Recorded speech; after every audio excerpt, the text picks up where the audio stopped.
Now in this video we will read about constipation in children from 10th edition of Ghai, page number 300. Let's start. Constipation is defined as a delay or difficulty in the defecation sufficient to cause significant distress to the patient. So there is delay or difficulty in defecation causing distress. Okay. Basically constipation is the D's. If the duration is more than 4 weeks, it is labeled as chronic constipation, and if it is less than 4 weeks, then it is called as the acute one. It is increasingly being recognized as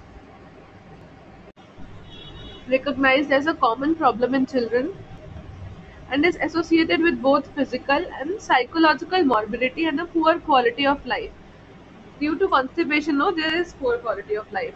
A normal stool frequency of Indian children decreases from 2 to 4 per day during infancy to once per day after 2 years of age. Okay, so during the infancy, 2 to 4 per day is also normal. And what is normal during infancy? 2 to 4 stools per day during infancy to once per day after 2 years of age. A stool frequency of less than 2 per week is considered abnormal for all ages. Okay, so what is considered abnormal? A stool frequency of less than 2 per week is considered abnormal for all ages. The majority of patients have functional constipation. Organic cause is found in only 10 to 15% of the patients. Okay, organic cause of constipation is found in only 10 to 15%. So, what is the approach to constipation?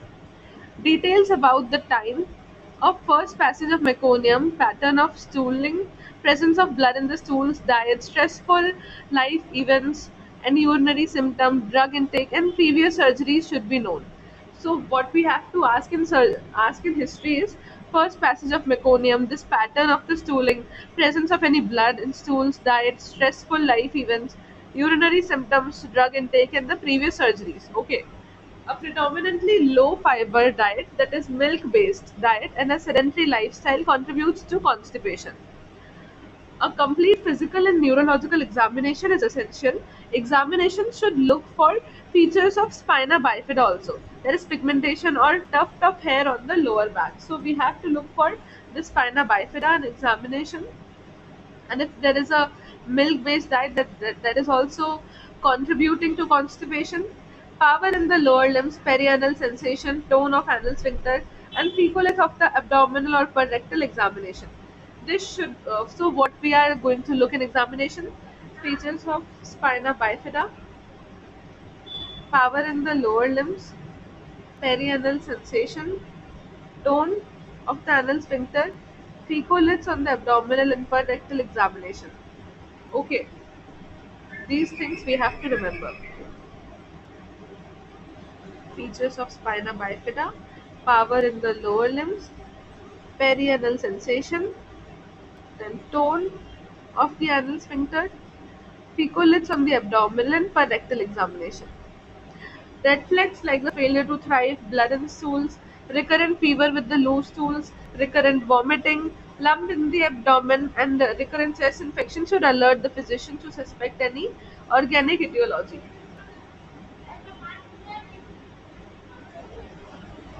So when are we going to suspect any etiology? Red flags like, so we have to remember this. Okay, failure to thrive, blood in stools, recurrent fever with loose stools, that then it can be enterocolitis, recurrent vomiting, lump in the abdomen, recurrent chest infections should alert the physician to suspect any organic etiology. So we should remember the red flags to uh, this constipation. Okay. Functional constipation. So, functional constipation is defined by presence of at least two or more of the following criteria for more than 1 month.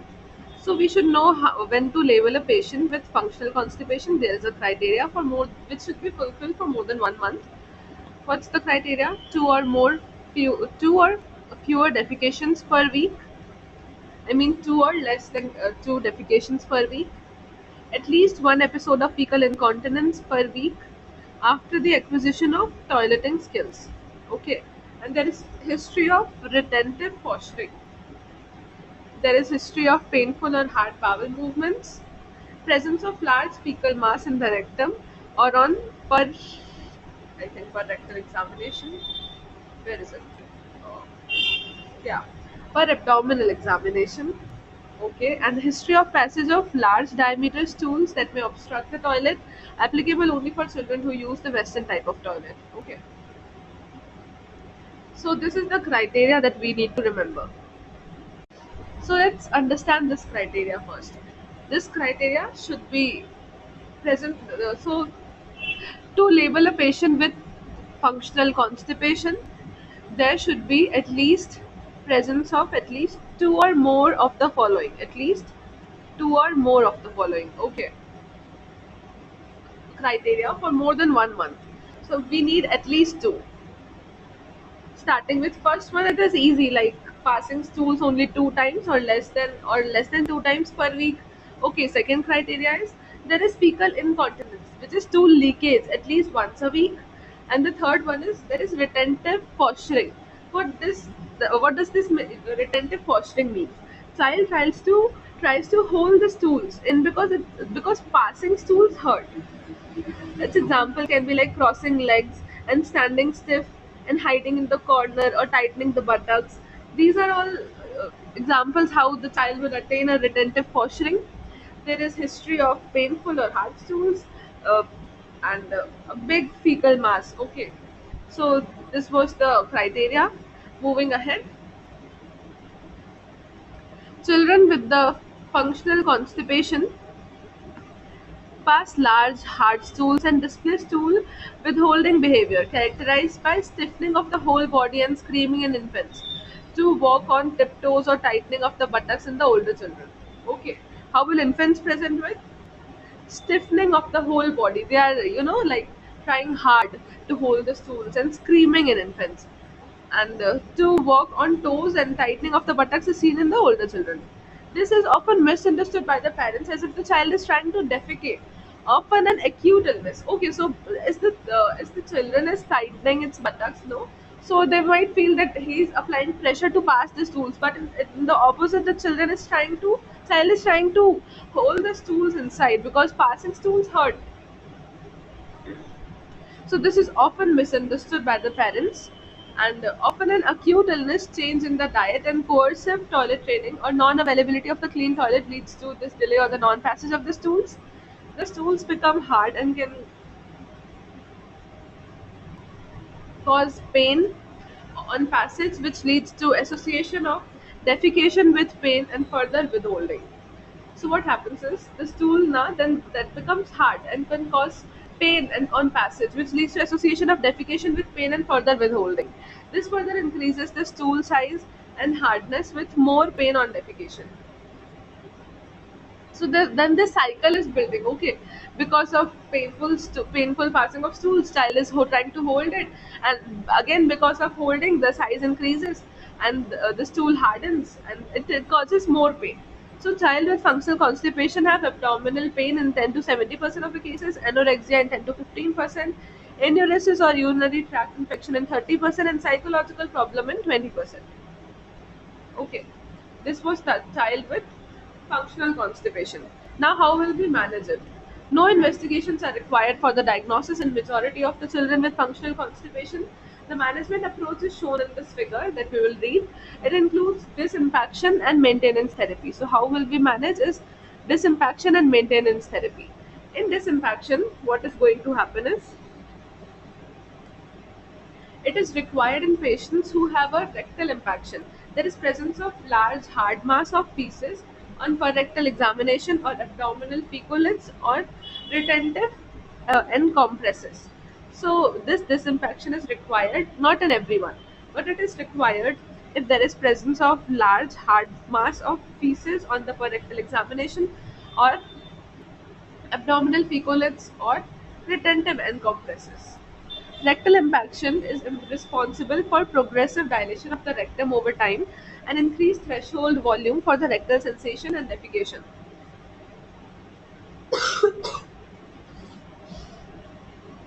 So, due to this rectal impaction, no, there is progressive dilation over time, and also there is increased threshold volume for rectal sensation and defecation. So, with time, more volume will be required for this defecation sensation. Okay, This clean out is essential for maintenance of therapy to be effective. The oral route is preferred over the rectal as it is less invasive. This can be done at home using the polyethylene glycol. We can do the disinfection by using the polyethylene glycol in a dose of 1.5 gram per kg for 3 to 4 days. Okay. Alternatively, PEG electrolyte solution can be given in the dose of 15 to 40 ml per kg per hour till the rectal output is clear and devoid of solid fecal material. We can also give PEG electrolyte. Alternatively, this can also be used in young children. This should be done in using the nasogastric tube and in the hospital under supervision. This is how we were doing disinfection.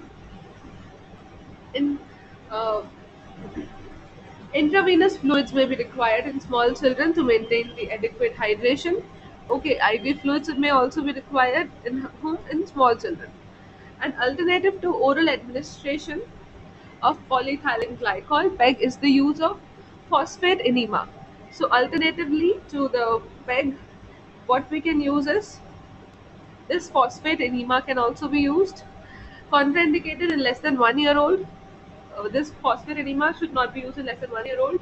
Or sodium dicotyl sulfosuccinate enema, that is 30 to 60 ml per kg per 10 kg body weight to a maximum of 120 ml once or twice daily for 1 to 2 days.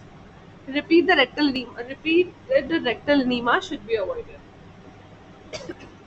So we were doing disinfection. In disinfection, we were clearing the rectum of the retentive stools. Okay, and it was done only in if there is presence of hard stools and there is a hard mass on rectal examination. For rectal examination, abdominal fecolates and retentive encompresses. So we were giving PEG at the dose of 1.5 gram per kg for 3 to 4 days, and alternatively, this PEG electrolyte solution was being used. And if we are not giving PEG, then we can use this phosphate enema, which is contraindicated in less than 1 year old, or other than that, what can be used is sodium dicotyl sulfosuccinate enema in 30 to 60 ml per kg per 10 kg body weight to a maximum of 120 ml only once or twice daily for 1 to 2 days. OD or BD for 1 to 2 days. And repeated rectal enemas are not advised. Now, for the maintenance therapy, we first in management of constipation, we first read about the disinfection, right? Now after disinfection we have to do this maintenance therapy. And in maintenance therapy, the aim of maintenance therapy is to promote, what is the aim? To promote the regular stooling and prevent the reimpaction. We just did disinfection, right? So we have to promote the regular stooling and prevent the reimpaction. Successful therapy is defined as passage of 1 to 2 uh, of stools per day and no soiling. So when will we call it successful? If there is 1 to 2 soft stool per day and there is no soiling. It includes the following. The maintenance therapy includes, first is the behavioral training, involves establishing a positive routine of sitting on the toilet for passing stools after meals 2 to 3 times per day for 5 to 10 minutes and documenting all the stool passage. Embarrassment or punishment should be avoided. Okay. So first one was behavioral training,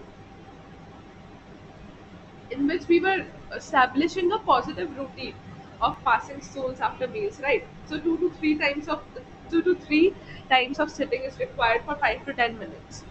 Now the second thing that we can do in maintenance therapy is the dietary changes. A nutritious diet with fruit, vegetables, and adequate fluids is given. A short trial of milk and milk products free diet may be done in the refractory cases suspected to having a bovine milk allergy. So we can add fruits and vegetables and a short trial of milk and milk products free diet. We have to remove the milk and milk products from the child in refractory cases. If a child is suspected to have a bovine milk allergy. Now the next thing after dietary changes and behavioral training, we can add medication in the maintenance therapy. Regular and tailor made as per the response, laxative use is the key to success. Osmotic laxatives like the lactulose and PEG can be used. They are the first line agents. Okay. So, what are the first line agents? Osmotic laxatives like lactulose and PEG are the first line agents. Lactulose is given in the dose of 1 to 3 ml per kg per day, and this polyethylene glycol in the dose of 1 gram per kg per day. Okay, just remember like that. This lactulose in the dose of 1 ml per kg per day, and PEG in the dose of 1 gram per kg per day. Now, the stimulant laxatives like the Sena or the Bisacodyl are to be used intermittently as a rescue therapy to avoid infection. Okay, so the stimulant laxatives like the Sena or the Bisacodyl one are to be used intermittently only as a rescue therapy to avoid the infection. Prokinetics. So first we read about the osmotic laxatives, then we read about the stimulant laxatives, then we are going to read about the prokinetics like the cisapride are not recommended, and in infants mineral oil and the stimulant laxatives should not be used. In infants what should not be used, like right, mineral oil and the stimulant laxatives. Glycerin suppository is preferred over enema for infection in infants. So in infants for impaction, what we can use is a glycerin suppository. And premature withdrawal of medication is a very common cause of relapse. So we have to continue the medication for some longer time. Now coming to the prognosis, most of the children need maintenance therapy for few months. Maintenance therapy is required for few months. Regular follow-up is essential to ensure the continuation of the toilet training and dietary advice and to detect the relapse. In nearly 25% of the patients, constipation persists even after puberty. Okay, in 25% of the patients, this constipation persists even after puberty. Other causes of constipation. First, that we read about is functional constipation, in which we read about the criteria. Okay,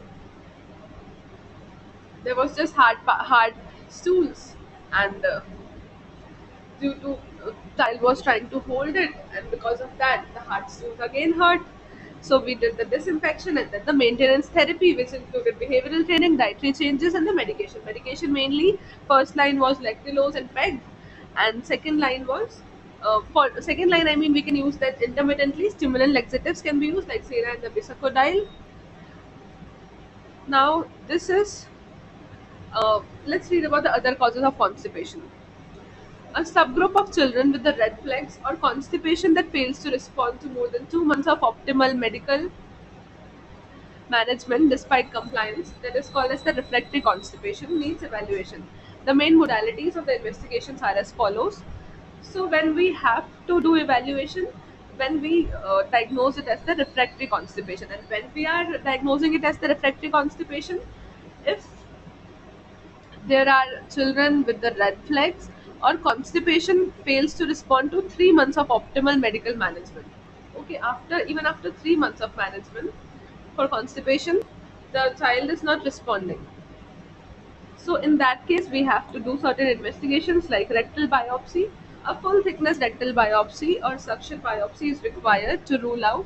Why we are doing the rectal biopsy? To rule out the Hirschsprung's disease, neuronal intestinal dysplasia, and hypoganglionosis. Okay, these are the conditions to rule out. These conditions we are doing the rectal biopsy. Which conditions? Hirschsprung's disease, neuronal intestinal dysplasia, and hypoganglionosis. And anorectal manometry can also be done.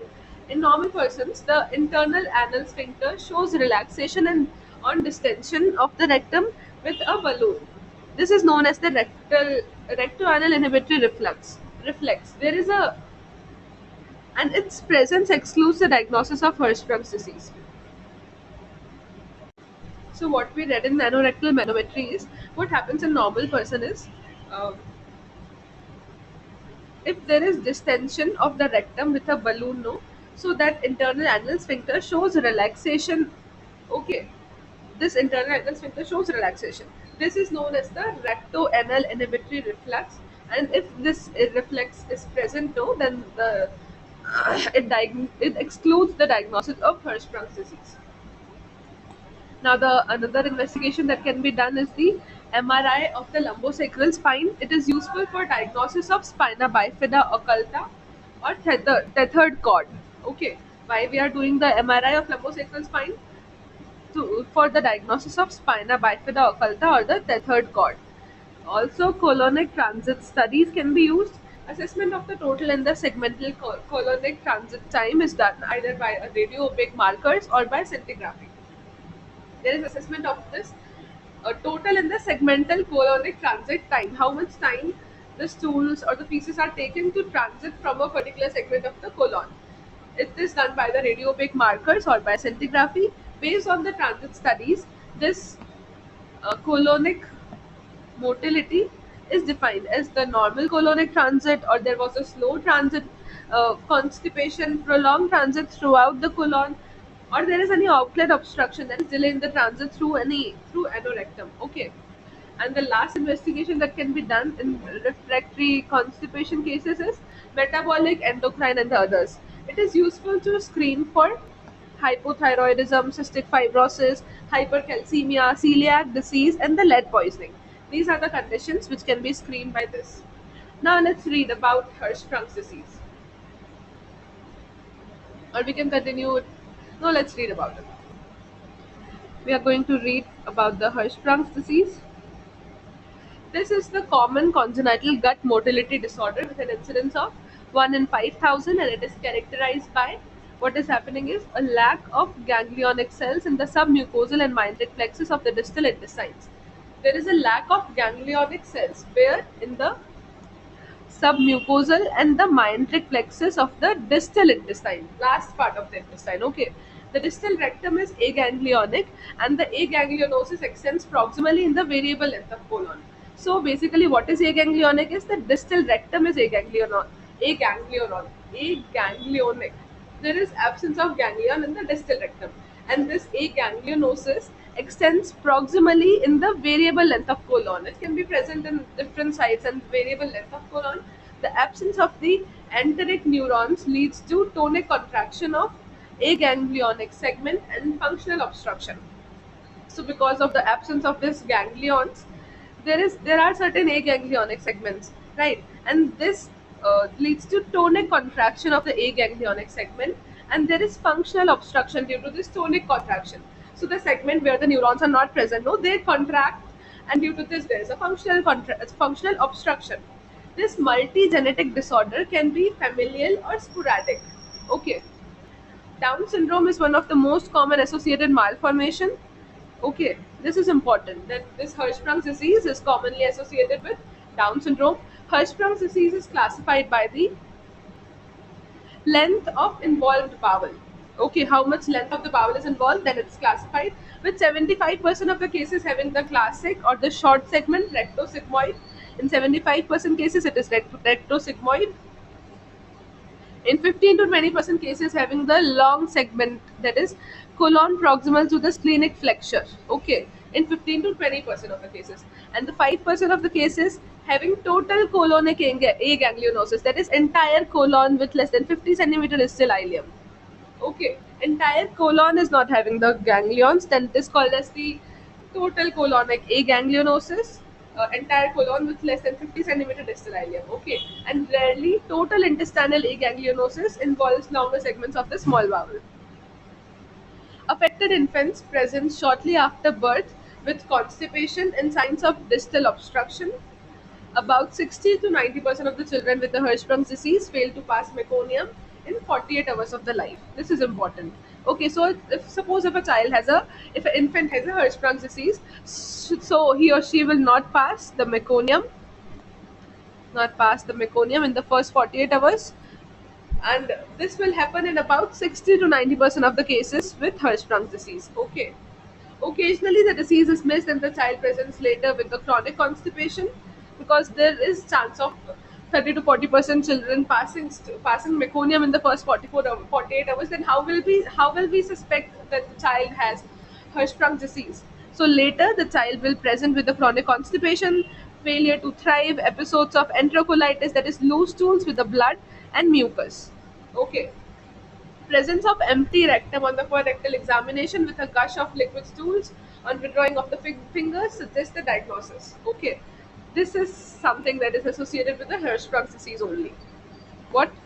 There is a presence of empty rectum on rectal examination with a gush of liquid stools on withdrawal of the fingers, and this suggests the diagnosis of Hirschsprung's disease.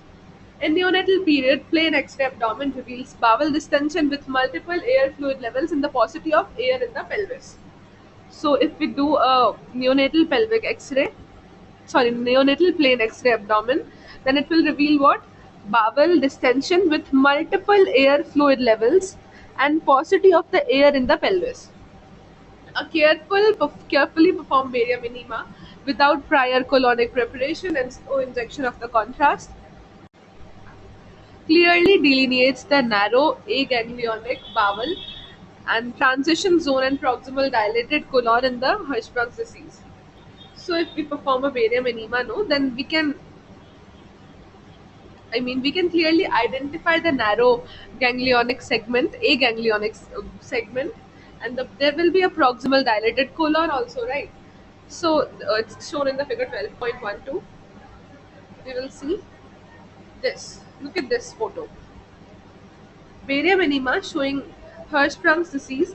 Black arrow shows the dilated proximal segment. This one is the proximal dilated segment, and the white arrow this shows the transition zone. This is the zone where there is aganglionosis. Okay, ganglions are absent. So due to this, this is tonically contracted, and so there is a functional obstruction here.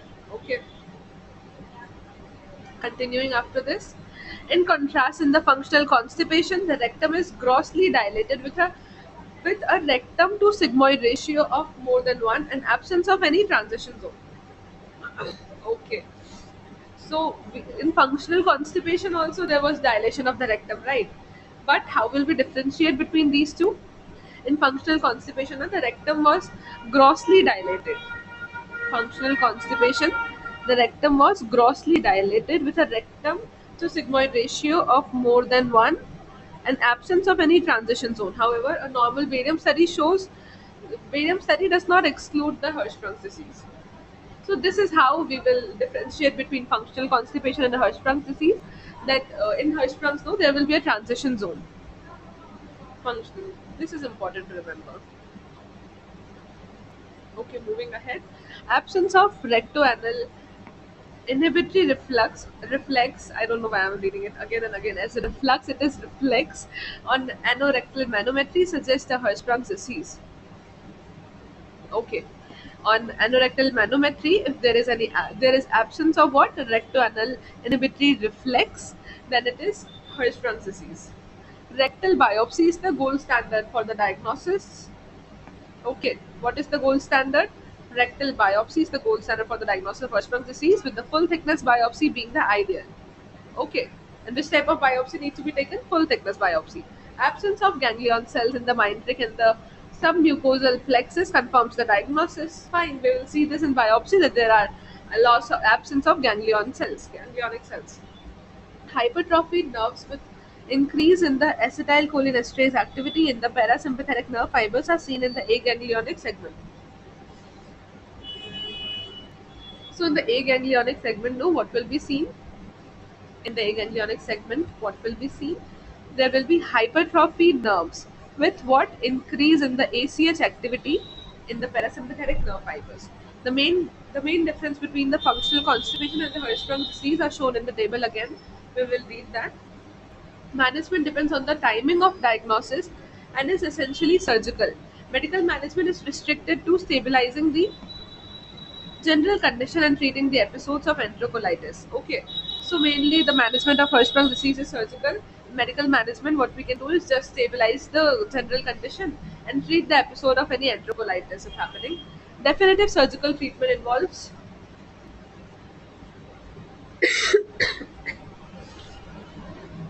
resection of the aganglionic bowel. Okay, in this definitive surgical treatment, we have to remove the aganglionic bowel.